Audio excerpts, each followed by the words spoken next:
No money, no ticket.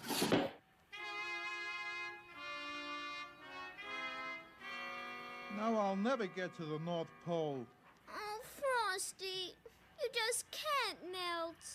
Oh, Karen, don't you get all slushy, too. What is it, Hocus? Out the window?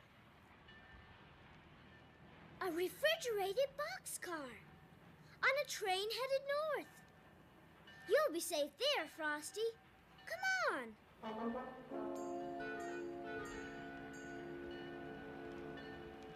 It's full of ice cream and frozen Christmas cakes. What a neat way to travel.